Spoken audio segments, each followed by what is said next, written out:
أتاك حديث ضيف إبراهيم المكرمين إذ دخلوا عليه فقالوا سلاما قال سلام قوم منكرون۔ شروع کرتا ہوں اللہ کے نام سے جو بڑا مہربان نہایت رحم والا ہے۔ یہ سورۃ الذاریات ہے۔ اللہ تعالیٰ نے اس میں بھی قیامت کے دن کی واقعے کو تفصیل سے ذکر فرمایا، اور اللہ نے اس سورہ کے اندر اللہ کی نعمتوں اور اس کی قدرتوں کا احساس دلایا کہ اللہ نے انسان کو کیا کیا نعمتیں عطا کی۔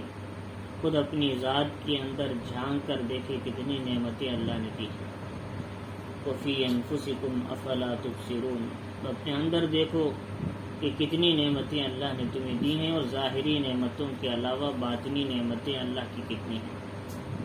اللہ رب العزت نے اس کے بعد 3000 ساڑھے 4,000 سال پہلے کا واقعہ حضرت ابراہیم علیہ السلام کا محمد الرسول اللہ صلی اللہ علیہ وسلم کو سنایا۔ یہ واقعہ سنانا حضور صلی اللہ علیہ وسلم کو یہ آپ کے نبی ہونے کی مضبوط دلیل ہے۔ کوئی آدمی 500 سال کی تاریخ یاد رکھ سکتا ہے، 1000 سال کی تاریخ بول سکتا ہے، 3-4 ہزار سال پہلے کی واقعے کو حضور کو پر اتارنا، پھر حضور ان کو سنانا، یہ آپ کا عظیم معجزہ ہے، یہ آپ کے عظیم نبی ہونے کی دلیل ہے۔ تو لہٰذا اللہ رب العزت نے ابراہیم علیہ السلام کے مہمانوں کا اس میں ذکر فرمایا۔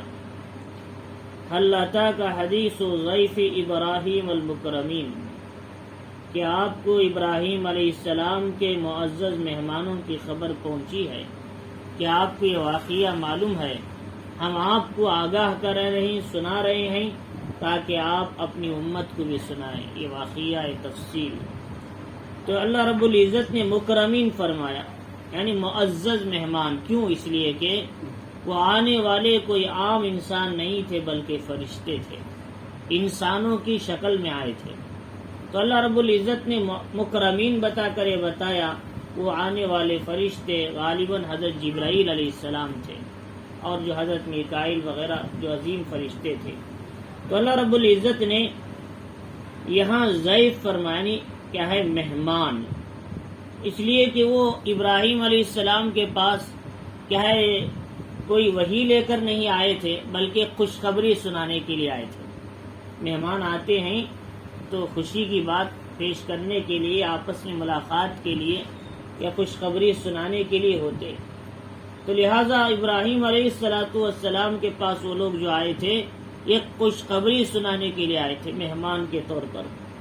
تو فرمایا کہ جب انہوں نے داخل ہوئے ابراہیم علیہ السلام کے پاس، تو انہوں نے سب سے پہلے سلام کیا، اور سلام کرنے کی عادت فرشتوں کے اندر بھی ہے۔ اسی لیے حضرت آدم علیہ السلام جب پیدا ہوئے، آپ کو پیدا کیا گیا، تو اللہ نے فرمایا جاؤ سب سے پہلے فرشتوں کو سلام کرو۔ فرشتوں کی جماعت کو سلام کیا، تو انہوں نے وعلیکم السلام کہا۔ تو اللہ نے فرمایا کہ آدم، یہ تمہاری آئندہ آنے والی قیامت تک کی اولاد کا تحیہ ہے، مبارک بادی ہے، سلام ہے۔ اس کو اچھی طرح ذہن میں رکھنا، اور کیا ہے اپنی اولاد کو بھی پہنچانا۔ تو لہذا یہ سلام حضرت آدم علیہ السلام سے چلا ہے اور قیامت تک چلے گا۔ دنیا میں بہت سے ایسے الفاظ ہیں جو لوگ کہتے ہیں گڈ مارننگ، صبح اچھی ہو، گڈ ایوننگ، شام اچھی ہو، صبح بخیر شام بخیر۔ یہ سب وہ الفاظ ہیں کہ صرف یہ محدود وقت کے لیے سلامتی ہے۔ صبح ہے تو صرف صبح کے لیے خیر ہے، شام ہے تو صرف شام کے لیے خیر ہے۔ لیکن سلام ایک ایسا لفظ ہے کہ انسان کی جب سے سلام پیش کیا، اس کی موت تک سلامتی ہے اس میں۔ فرمایا السلام علیکم کا مطلب صبح کو سلام، شام کو سلام، گھنٹے کو سلام، دن کو سلام نہیں، تمہاری پوری زندگی پر سلام ہے۔ تو یہ سلام کا لفظ جو اسلام نے دیا، یہ بہترین لفظ ہے۔ لہٰذا ہم آپس میں ایک دوسرے کو سلام پیش کریں گے تو السلام علیکم سے اپنے فون سے شروع کریں گے، یا فون میں بھی جواب دیں گے تو السلام علیکم سے، گھر میں جائیں گے تو السلام علیکم سے، دوست سے ملاقات کریں گے تو السلام علیکم سے۔ حضور صلی اللہ علیہ وسلم نے فرمایا کیا میں تم کو وہ بات نہ بتاؤں جس سے تم آپس میں محبت کرنے لگو؟ فرمایا وہ ہے افشوا السلام، سلام کو پھیلاؤ تو جس سے آپس میں محبت پیدا ہوگی۔ فرمایا اس لیے سلام یہ فرشتوں نے بھی آ کر ابراہیم علیہ السلام کے سامنے پیش کیا۔ ابراہیم علیہ السلام نے قال سلام کہا، جواب دیا سلامن۔ یہ من جو ہے وہاں سلامن کہا انہوں نے، یہاں من انہوں نے پیش سے کہا سلامن، مطلب یہ اس میں استمرار کے معنی دیتا ہے، یعنی ہمیشہ ہمیشہ تم پر سلامتی سلامتی ملتی رہے۔ ایک تو پہلے سے سلام ہمیشہ ہے، اس کے اندر بھی ہمیشہ کے معنی دینے کے لیے سلامن دیتا ہے۔ تو ابراہیم علیہ السلام نے ان کا جواب دیا قوم منکرون، اور یوں معلوم ہو رہی تھی کوئی اجنبی لوگ ہیں، رشتہ دار ہے تو پہچان لیتے، ہمیشہ آنے جانے والے ہوتے تو پہچان لیتے، لیکن ایک اجنبی لوگ معلوم ہوتے تھے، اس لیے کہ فرشتوں کی حال صورت میں آتے تو بھی پہچان لیتے نبی ہیں، لیکن فرشتوں کی حال صورت میں نہیں بلکہ انسانوں کی صورت میں آئے تھے، وہ بھی خوبصورت شکل میں آئے تھے، کیونکہ یہی فرشتے حضرت لوط کے پاس جانے والے تھے، اس کی قوم پر اللہ کا عذاب اتارنے والے فرشتے تھے۔ تو چنانچہ وہ ان کے پاس گئے تو دیکھا اجنبی لوگ معلوم ہوتے ہیں۔ ابراہیم علیہ السلام کی عادت یہ تھی آپ کے پاس جو بھی آتا پہلے آپ ماحضر پیش کرتے تھے، کھانا دعوت دیتے تھے، ان کو کھانے کو بلاتے تھے، کھانا پیش کرتے تھے۔ آپ کی عادت یہ تھی کہ آپ کیا ہے بغیر کسی آدمی کے پڑوس کے یا دوست کے کیا ہے آپ کھانا نہیں کھاتے تھے اکیلے۔ جب کھانا کھانے کا وقت ہوتا ایسے دروازے کے باہر جھانکتے، کوئی مسافر کوئی غریب کوئی آدمی تو نہیں جا رہا ہے، تو آپ دیکھتے کوئی جا رہا ہے تو اسے بلا لیتے، کھانے میں بٹھا لیتے تھے۔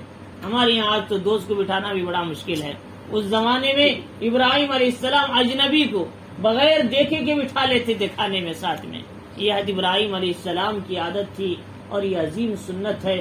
حضور صلی اللہ علیہ وسلم نے فرمایا کہ دیکھو اطعموا الطعام، کھانا کھلاؤ، افشوا السلام، سلام پھیلاؤ، سلوا الارحام، رشتہ داروں کے ساتھ صلہ رحمی کرو، صلوا باللیل والناس نیام، رات میں تہجد میں کھڑے ہو کر اللہ کے دربار میں نماز پڑھو، تدخلوا الجنت بالسلام، جنت میں سلامتی کے ساتھ داخل ہو جاؤ گے۔ فرمایا حضرت عبداللہ ابن سلام فرماتے ہیں مدینے میں جانے کے بعد میں نے سب سے پہلے حضور کے زبان سے جو الفاظ جو حدیث سنی وہی حدیث تھی، حضور صلی اللہ علیہ وسلم نے فرمایا۔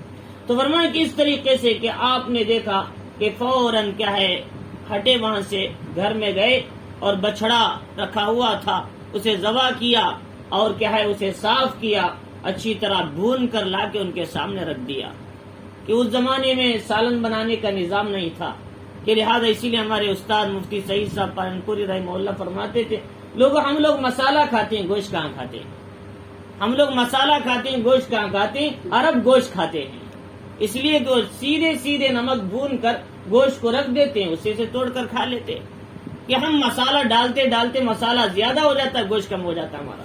تو فرمایا اس طریقے سے کہ حضرت فرماتے تھے کہ اس طریقے سے کہ گوشت اس زمانے میں کھانے کی عادت تھی کہ سیدھا گوشت لاتے بھونتے اور رکھ دیتے اسے کھا لیتے تھے، پکانے کا نظام سالن کا نہیں تھا۔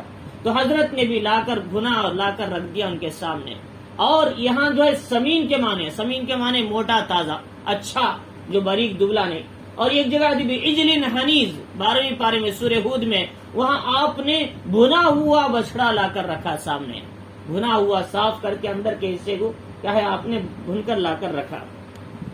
جب انہوں نے لا کر رکھا فقربہ الیہم، ان کے سامنے کر دیا، ایسا نہیں کہ مہمان کو کہا یہاں آ کر اٹھ کر بیٹھو، نہیں کہا، ان کے سامنے دسترخوان لگا دیے اور ان کے سامنے رکھ دیا لا کر۔ قال الا تاکلون، کہا کہ کھاتے کیوں نہیں آپ؟ جب انہوں نے کھانے کے لیے کہا، جب ان کے سامنے رکھا تو وہ لوگ ہاتھ بڑھانے کے لیے تیار ہی نہیں، اور فرشتے ظاہر بات ہے کھاتے نہیں، فرشتوں کا کھانا تو تسبیح ہے، قرآن ہے، ذکر ہے، اللہ کی یاد ہے، اور یہ اس کے علاوہ حضور کے سنتوں کے مذاکرے ہیں، ان کے سوا ان کا کوئی تسبیح کھانا نہیں ہے۔ اس لیے حدیث میں آتا ہے جب کہیں اللہ کے ذکر کے مجالس ہوتے ہیں فرشتے چکر لگاتے رہتے ہیں، جہاں دستا ہے کہ لوگ بیٹھے اللہ کے ذکر میں مشغول ہیں، قرآن کی تلاوت میں، ذکر کے حلقوں میں، قرآن کے حلقوں میں، تو کہتے آؤ بھائی ہمارا کھانا یہاں پر موجود ہے، سب آ کر وہاں بیٹھ جاتے ہیں۔ تو فرشتوں کا کھانا اللہ کا ذکر ہے، وہ کھانا نہیں کھاتے. تو لہذا تو انہوں نے اس لیے کو نورانی مخلوق ہے اور ان کا کھانا بھی نورانی ہے، اس لیے کہ جو علم ہے، علم شریعت ہے، علم انبیاء ہے، یہ سب کا سب نور ہے. امام شافعی رحمۃ اللہ علیہ نے ایک مرتبہ اپنے استاد سے کہا، حضرت مجھے یاد نہیں ہوتا، میں بہت یاد کرتا ہوں. تو حضرت نے کیا کہا کہ آپ نے کہا کہ اوسانی بترک المعاصی، اوسانی بترک المعاصی. تو انہوں نے کہا کہ دیکھو معاصی کو چھوڑ دو تو تمہیں یاد ہوگا. کیوں؟ فإن العلم نور من الہی ونور اللہ لا یؤتی لعاصی. اس لیے کہ علم اللہ کا نور ہے اور نور گنہگار کو نہیں دیا جاتا. فرمائے جو قرآن ہے، یہ حدیث ہے، علم نبوی ہے، علم شریعت ہے، نور ہے یہ، اور یہ گنہگار کو نہیں ملتا. تو لہذا تو یہ جو ہے انہوں نے کیا ہے، وہ دو نورانی فرشتے تھے، کھانا نہیں کھایا. تو اب ابراہیم علیہ السلام کو ڈر شروع ہو گیا، اس لیے کہ ان کے ہاں جو بھی کھانا کھاتا تو سمجھتے یہ میرا خیر خواہ ہے، کھانا نہیں کھاتا تو ڈر جاتے شاید دشمن ہے، کسی خطرے کے ارادے سے آیا، کوئی نقصان پہنچانے کے لیے آیا. اس زمانے میں وہ حال تھا، کھانا نہیں کھاتے تو لہذا اس وقت انہوں نے گھبراہٹ محسوس کیا شاید دشمن ہو سکتے ہیں. تو انہوں نے کہا قال الا تاکلون، کیا آپ کھاتے نہیں، تھوڑا سا کھا لو. تو فاوجس منهم خیفہ، جب ہاتھ نہیں بڑھا تو ڈرنے لگے اندر اندر. قالوا لا تخف، انہوں نے کہا ڈرو نہیں، ہم انسان نہیں، ہمیں کھانے میں رغبت نہیں ہے، ہم تو اللہ کے فرشتے ہیں. معلوم یہ ہوا ابراہیم علیہ السلام کو بھی علم غیب نہیں تھا. اگر علم غیب ہوتا تو پہلے ہی جان لیتے فرشتے ہیں. یہ انسان نے بچڑا لا کر محنت کر کے لا کر رکھنے کی ضرورت کیا تھی؟ علم غیب ایک ایسی چیز ہے اللہ کے سوا کوئی نہیں جانتا، اللہ تعالیٰ ہی جانتے ہیں کون کیا ہے. لہذا کیا ہے، علم غیب کی یہ چیزیں ایسی ہیں، بلکہ جنات تک بھی علم غیب نہ رکھتے تھے. جنات ایسی مخلوق نظر نہیں آتی، انویزیبل کہتے ہیں نا جسے. تو فرمایا کہ تو یہ جو کیا ہے ایسی مخلوق جو نظر نہیں آتی، وہ مخلوق حالانکہ طاقتور ہے، فرشتوں کے بعد زیادہ طاقتور مخلوق ہے، لیکن پھر بھی ان کو بھی علم غیب کا پتہ نہیں ہے. اللہ رب العزت نے اس کو اللہ نے اپنے ساتھ خاص کر لیا. تو چنانچہ انہوں نے ابراہیم علیہ السلام سے کہا ہم فرشتے ہیں، ہم انسان نہیں، گھبراؤ نہیں. وبشروہ بغلام علیم، اور انہوں نے بعد میں ابراہیم علیہ السلام کو ایک بچے کی خوشخبری سنائی. کون سا بچہ؟ علم والا بچے کی خوشخبری سنائی. اس سے پہلے ابراہیم علیہ السلام 60 سال کی عمر میں تھے، 80 سال کی عمر میں. تو اس وقت میں آپ نے دعا کی تھی اللہ سے، اے اللہ جب عراق سے نکلے تھے، عراق کے لوگوں نے آپ کی دعوت کو قبول نہ کیا، آپ کو آگ میں ڈالا گیا، پھر آپ کو اللہ نے آگ میں نجات عطا فرمائی، وہاں سے نکل کر ملک شام کی طرف چلے. تو آپ نے دعا کی رب ہب لی من الصالحین، اے اللہ میری نسل کو چلنے کے لیے، نبوت کی ذمہ داری کو آگے بڑھانے کے لیے میری زندگی میں میری اولاد عطا فرما، نیک سارے لڑکا عطا فرما. تو اللہ تعالیٰ نے کیا لڑکا دیا؟ وبشروہ بغلام حلیم. تو اللہ نے ان کو ایک صبر والا، ایک بردبار لڑکا، ایک اطاعت والا لڑکا عطا فرمایا تھا. وہ کون تھے؟ اسماعیل علیہ السلام. اسی لیے اسحاق علیہ السلام سے حضرت اسماعیل علیہ السلام 11 سال کے بڑے تھے، بڑی عمر کے تھے اسماعیل علیہ السلام. اور کیوں؟ اس لیے کہ ان کو اللہ نے حلیم کہا، اس لیے کہ قربانی کا مسئلہ، صبر کا مسئلہ ہے، اطاعت کا مسئلہ ہے، ماننے کا مسئلہ ہے، اور قبول کرنے کا مسئلہ ہے، سر جھکانے کا مسئلہ ہے، سر تسلیم کم کرنے کا مسئلہ ہے. لہذا وہاں حلیم کہا، ان کے اندر اللہ نے بردباری ڈال کر اتاری، تاکہ باپ پوچھیں بیٹا میں تجھے خدا کے راستے میں قربان کرنا چاہتا ہوں، تمہاری کیا رائے ہے؟ بچہ بغیر سوچے کہیں ابا اللہ کے حکم کو آپ پورا کیجئے، اس میں 1 منٹ کی بھی تاخیر نہ کیجئے. وہاں اطاعت کا جذبہ ہونا چاہیے. اللہ نے حلیم بیٹا عطا کیا. لیکن یہاں اسحاق علیہ السلام جن کی نسل میں 2500 پیغمبر آنے تھے، اس لیے ان کو علیم بنا کر پیدا کیا. اللہ نے علم عطا کیا کیونکہ نسلوں کو علم ملنا تھا، پیغمبر علم والے آنے تھے، اور خاندان جو 2500 سال تک چلنا تھا بنی اسرائیل کا، ان میں علم کی ضرورت تھی، ان میں کہے دانش مندی کی ضرورت تھی، ان میں کہے فقاہت کی ضرورت تھی، ان میں سلطنت اور بادشاہت کے ساتھ نبوت کی وراثت کی ضرورت تھی، تو اللہ نے علیم بیٹا عطا فرمایا۔ تو اللہ تعالیٰ فرما رہی کہ ہم ان کو کہے انہوں نے علم والے لڑکی کی خوشخبری عطا فرمائی۔ تو چنانچہ جب انہوں نے خوشخبری سنائی تو اس وقت میں حضرت ابراہیم علیہ السلام کی عمر 100 سال ہو چکی تھی، حضرت سارہ کی عمر 90 سال سے اوپر ہو گئی تھی۔ تو اس وقت میں ان کی بیوی حضرت سارہ پیچھے کھڑی تھی، تو انہوں نے ایسے منہ پہ ہاتھ رکھ کر سر پہ ہاتھ مارتے ہوئے آئی، کہا ارے تعجب کی بات ہے، یہ عمر میں مجھے لڑکا ہوگا جبکہ میں اولاد سے مایوس ہو چکی ہوں، میری عمر کے 90 سال ہو چکے ہیں، میں مایوسی کے عالم میں آ چکی ہوں، اس حالت میں مجھے لڑکا کیسے ہوگا؟ کیا میں بڑھاپے کی حالت میں لڑکا ہوگا یا پھر مجھے جوان بنا کر لڑکا دیا جائے گا؟ تعجب کرنے لگی، ہاتھ منہ پہ ہاتھ مارتے ہوئے پیشانی پر، فرمایا فَأَقْبَلَتِ امْرَأَتُهُ فِي سَرَّةٍ فَسَكَّتْ وَجْهَهَا، وہ آگے آئی اپنے منہ پر ہاتھ پھیرتے ہوئے مارتے ہوئے چہرے پر، وقالت عجوز عقیم، کہا کہ ایک تو دوسری بات میں بوڑھی اور بانج بھی ہو چکی ہوں، اس حالت میں اولاد کیسے ہوگی؟ تو فرشتوں نے کہا قالوا كذلك، پریشان نہ ہو، اللہ تعالیٰ اولاد دینے کے لیے جوانی کا محتاج نہیں ہے، بڑھاپے میں بھی اولاد دے سکتا ہے۔ تو چنانچہ حضرت زکریا علیہ السلام کو سر کے بال سفید ہو کر چمک اٹھے تھے، اس موقع پر اللہ نے یحییٰ علیہ السلام پیغمبر عطا کیا۔ قرآن مجید میں سورہ مریم اٹھا کر دیکھیں کہ حضرت زکریا علیہ السلام نے دعا کیا، اذ نادى ربه نداء خفيا قال رب انی وهن العظم مني واشتعل الراس شيبا کہے ولم اکن بدعائک رب شقیا، اے اللہ میرے ہڈیاں کمزور ہو گئی، میرے بال سفیدی سے بھڑک اٹھے اور میں تجھ سے دعا کر کے نامراد نہیں ہوں گا، ولم اکن بدعائک رب شقیا، میں محروم نہیں ہوں، اے اللہ کہ ضرور اس عمر میں بھی آپ اولاد دے سکتے ہیں، لوگ مجھے تانا دے رہے ہیں میری کوئی اولاد نہیں، میری نسل نہیں چلے گی، اے اللہ کہ تو حضرت مریم کو بے موسم کا پھل دے سکتا ہے، مجھے اولاد کیوں نہیں دے سکتا؟ تو چنانچہ اللہ نے کہا کہ اے زکریا انا نبشرک بغلام اسمہ یحییٰ لم نجعل لہ من قبل سمیہ، یحییٰ کہ ہم تم کو یہ زکریا ایک لڑکا دیں گے، اس لڑکے کا نام بھی ہم طے کر کے بھیجیں گے، اسمہ یحییٰ لم نجعل لہ من قبل سمیہ، ایسا نام آج تک کسی نے نہیں رکھا ہے۔ فرمایا اللہ نے کیسے حضرت زکریا کو علیہ السلام کو بڑھاپے میں اولاد دی، حضرت ابراہیم کو بھی 100 سال کی عمر میں اولاد دی۔ لوگ مایوس ہو جاتے ہیں، اولاد مانگتے مانگتے مانگتے اللہ کبھی لیٹ کر دیتے ہیں تاکہ میرا بندہ گڑ گڑائے، اس کے آواز کو سنتے ہوئے مجھے مزہ آئے۔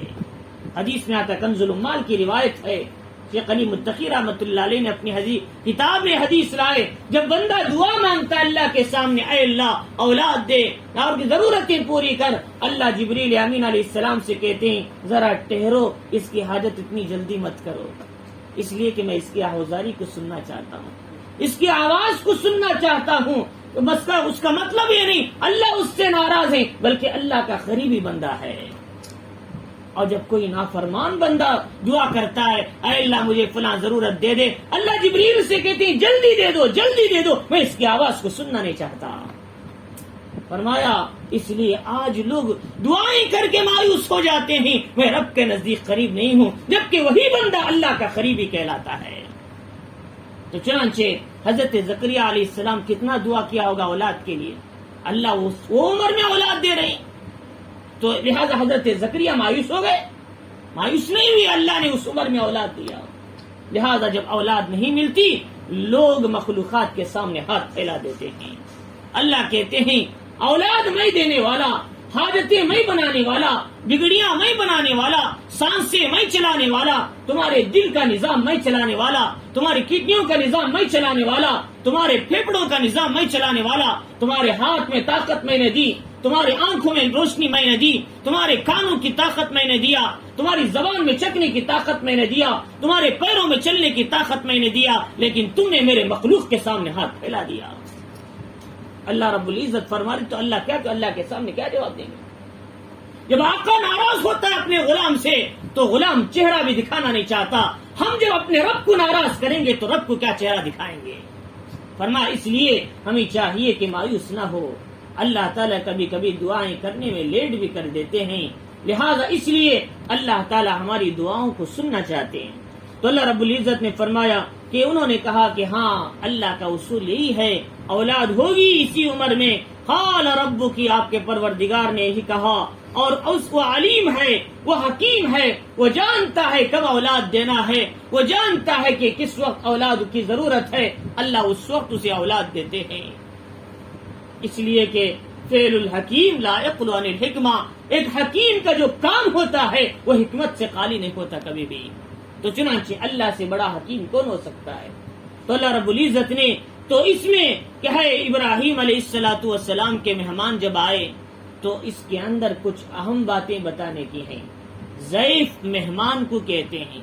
محمد الرسول اللہ صلی اللہ علیہ وسلم نے فرمایا من کان یؤمن باللہ والیوم الاخر فلیکرم ضیفا، جو اللہ پر آخرت کے دن پر ایمان رکھتا ہے چاہیے کہ وہ مہمان کا اکرام کیا کرے۔ لقمان علیہ السلام نے کہا مجھے 10 باتوں کی وجہ سے اللہ مجھے پسند کرتے ہیں، مجھے حکمت عطا کیا، ان میں سے ایک مہمان کا اکرام کرنا بھی ہے۔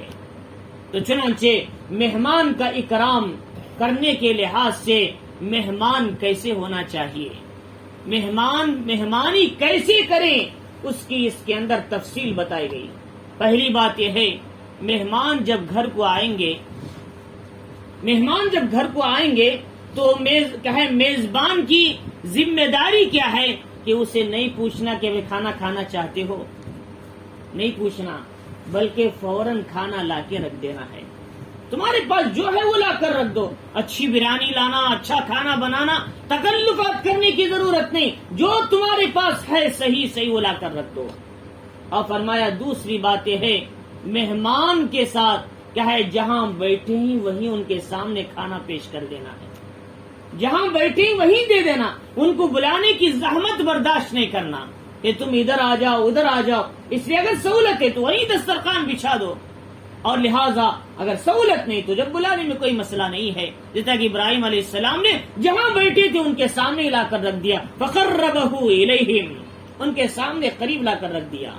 اور تیسری بات یہ ہے کہ مہمان کو کہ کیا ہے اسے یہ نہیں کہنا چاہیے کہ کھا لو بھائی، کیوں شروع نہیں کرے، نہیں بولنا، بلکہ کھا لیجئے، ہمارے خاطر تھوڑا کھا لیجئے، اب ہاں آپ کو بھوک نہیں ہوگی، کھا کر آئے ہو سکتا ہے، لیکن ہمارے خاطر تھوڑا کھا لیجئے، نوش فرمائیے۔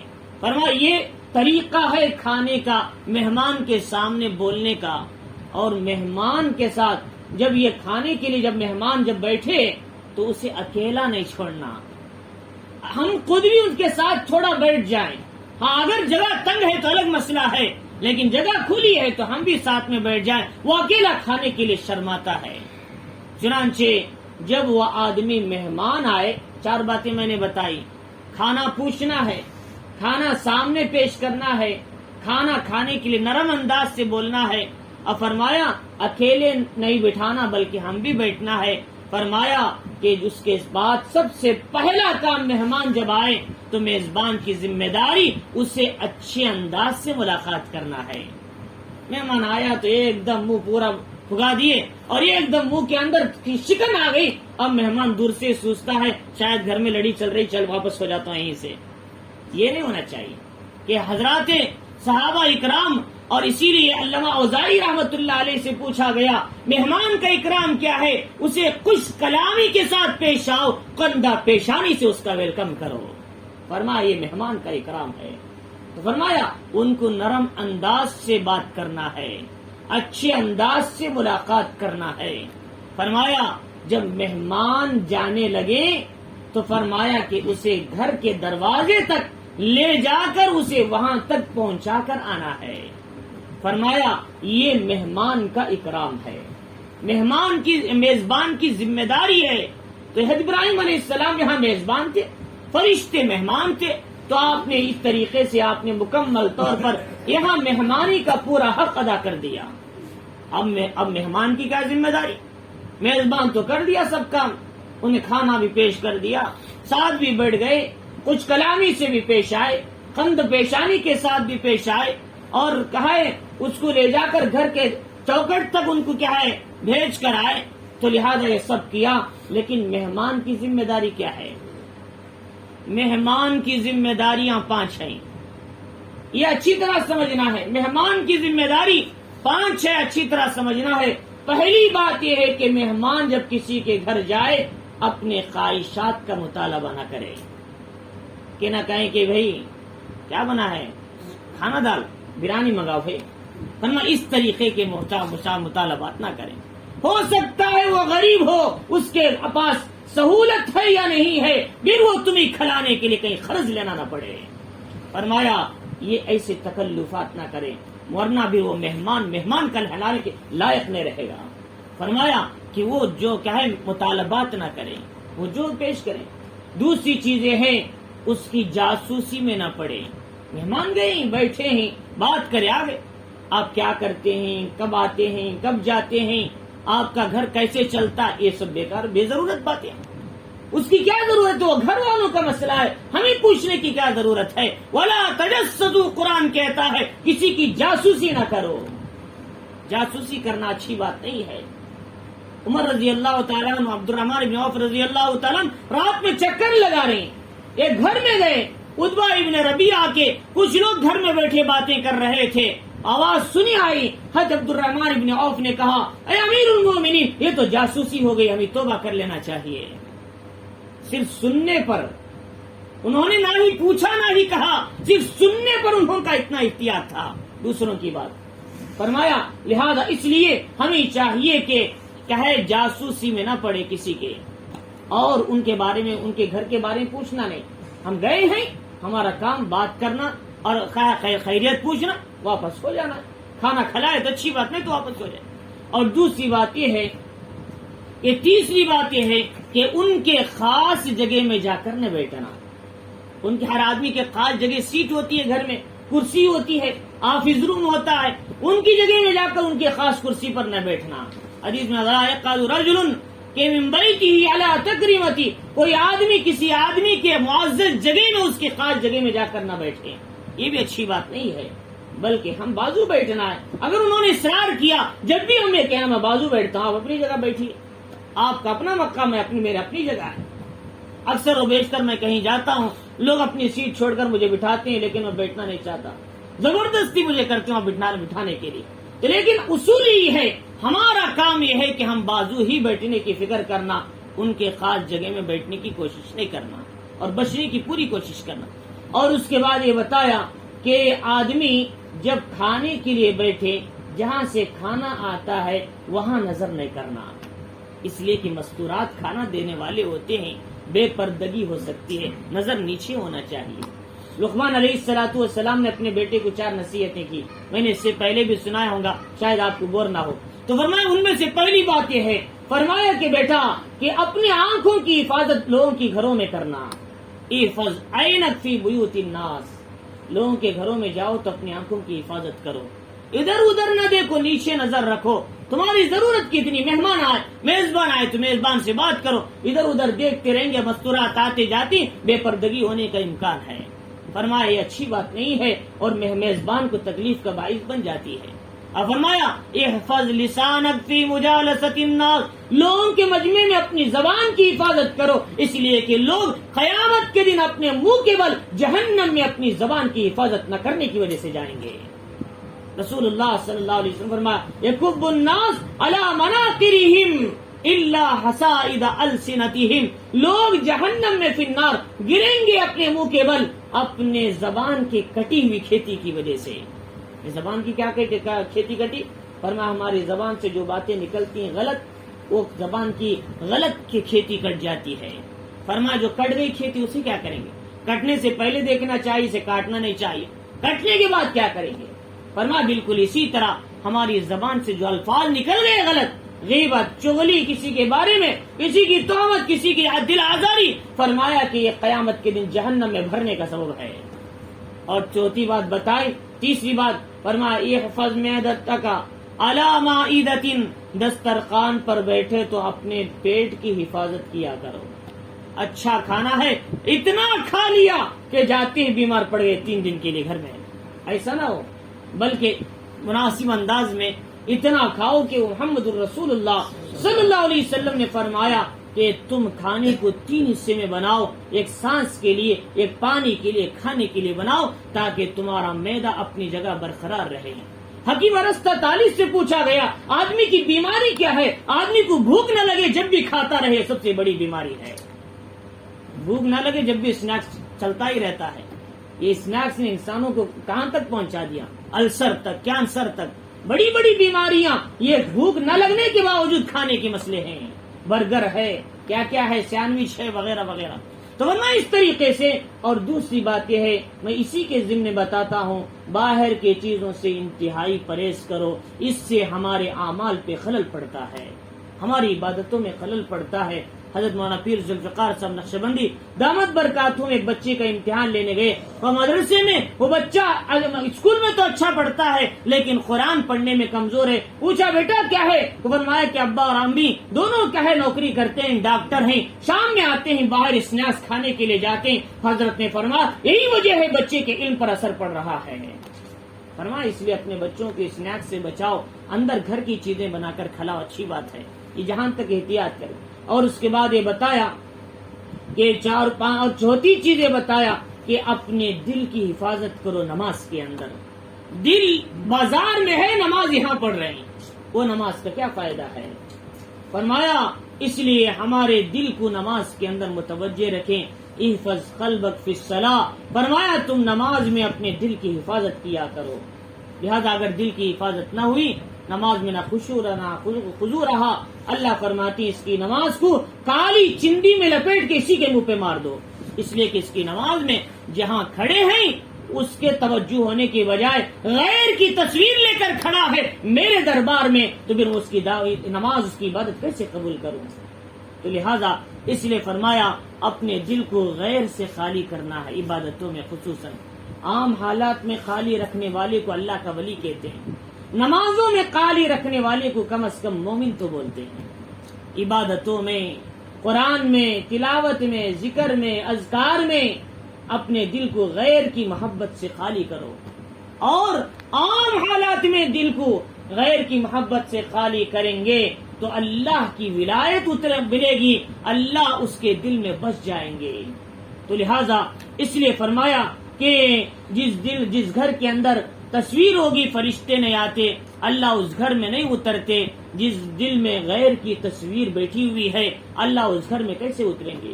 کہیں مال کی تصویر، کہیں بیوی، کہیں دنیا کے بیوی بچوں کی تصویریں، کہیں اور دوسری چیزوں کی، دنیا کی، مال کی، محبت کی، خواہشات کی، اور ایسی چیزوں کی جو جسے نہیں ہونا چاہیے، وہ خواہشات کی، محبتیں، تصویریں دل میں ہوں گی تو اللہ اس دل میں کیسے اتریں گے؟ تو فرمایا کہ اس میں سے 4 باتوں میں سے کیا بات بتائی؟ اپنے آنکھوں کی حفاظت کیا کرو۔ فرمایا مہمان کو چاہیے ادھر نظر نہ رکھے، نیچے رکھ کر بیٹھے نظر، جب کھانا آ جائے تو بیٹھ کر نیچے نظر رکھ کے کھا لیں۔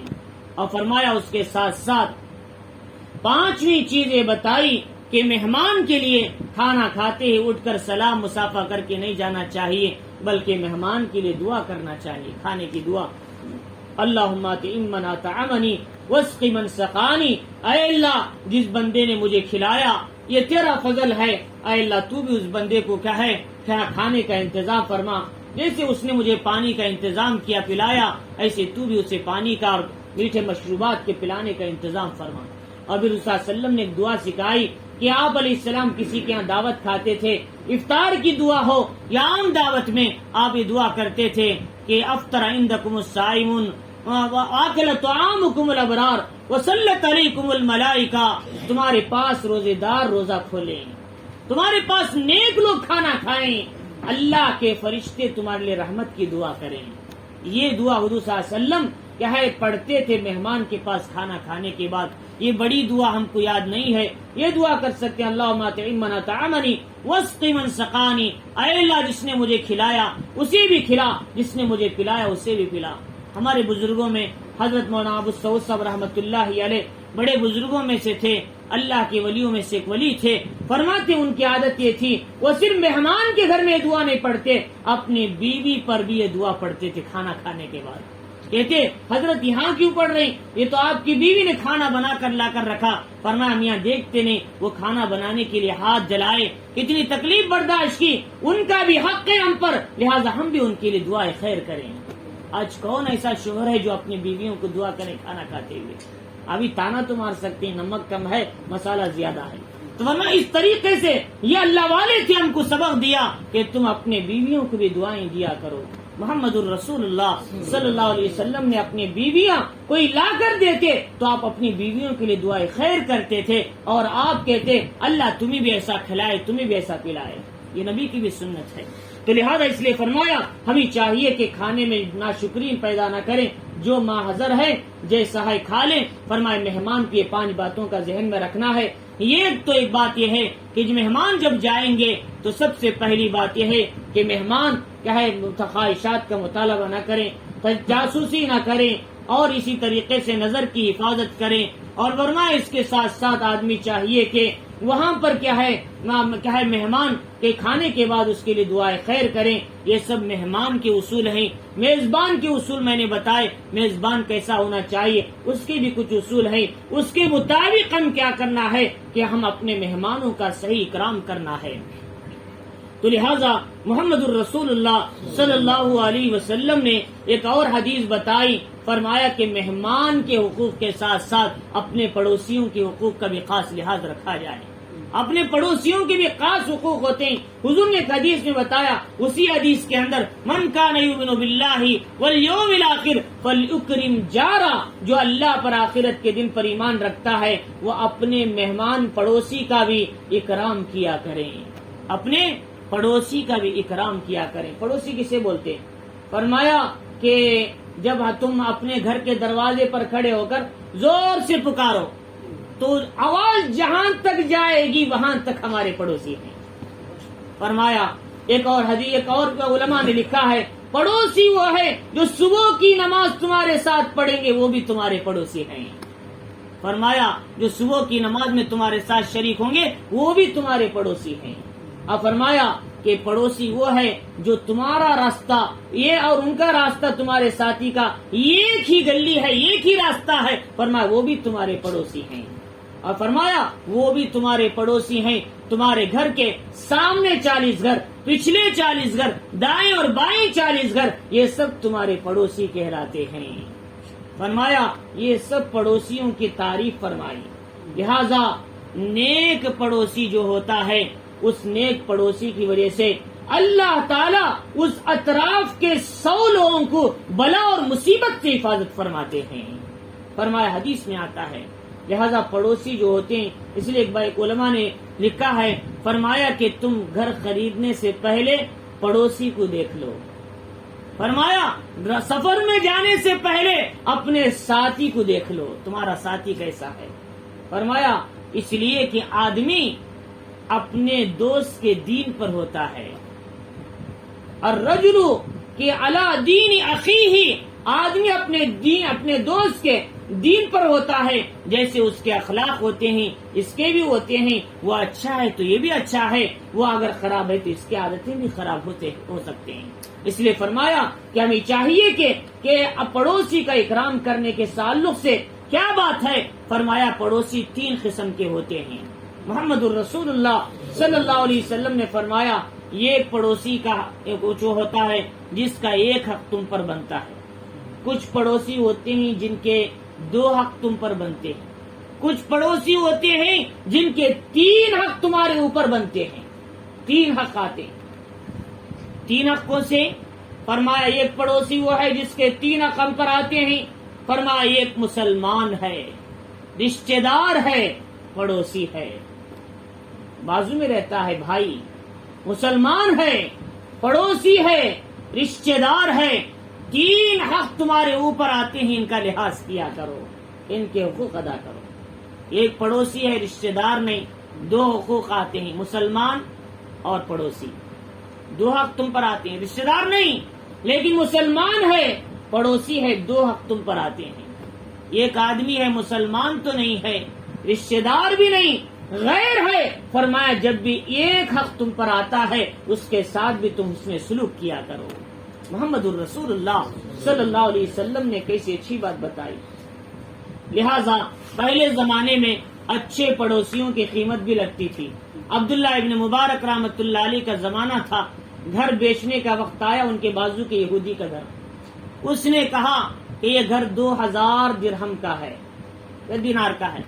لوگوں نے کہا پوچھتے پوچھتے آتے ہوئے، بھئی تمہارا گھر کی قیمت کیا ہے؟ 2000 درہم ہے۔ لوگوں نے کہا یہ گھر کی قیمت تو بازو میں نے پوچھا 1000 درہم، تم نے 2000 درہم اس کی کیوں رکھی؟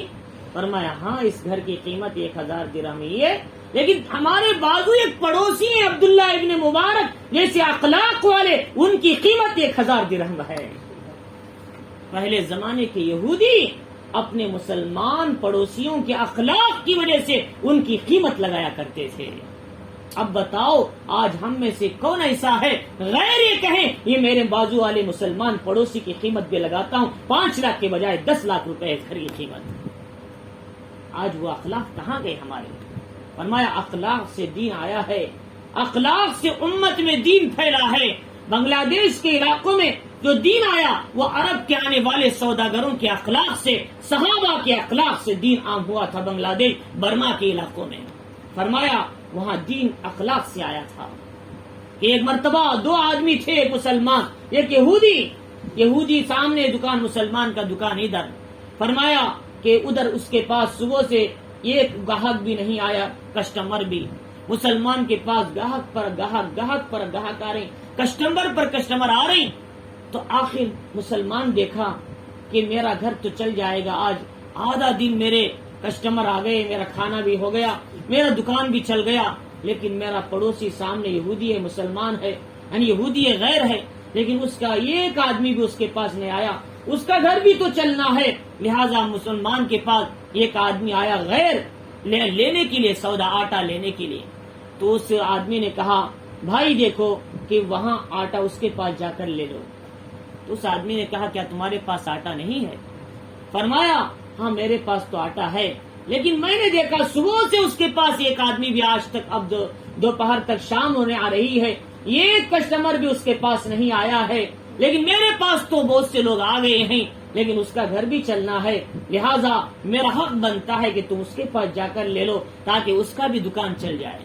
تو جب وہ آدمی جانے لگا تو جاتے جاتے اس نے گیا وہاں آٹا لے لیا، کہا کہ بھائی میں نے تمہارے پاس آیا ہوں، کیا آٹا ہے؟ اس نے کہا کہ ہاں بھائی آٹا ہے۔ کہ اس نے کہا وہاں کیوں آٹا نہیں ہے؟ وہاں آٹا ہے، لیکن اس نے کہا کہ تمہارے پاس جا کر لے لو، تمہارے پاس ایک گاہک بھی آج نہیں آیا۔ تو چنانچہ اس نے وہاں سے آٹا لے لیا، دوبارہ پھر مسلمان کے دکان کے پاس آیا، کہا بھائی میں وہاں سے آٹا لے لیا، میں تمہارے پاس محمد الرسول اللہ صلی اللہ علیہ وسلم کا دین لینے آیا ہوں۔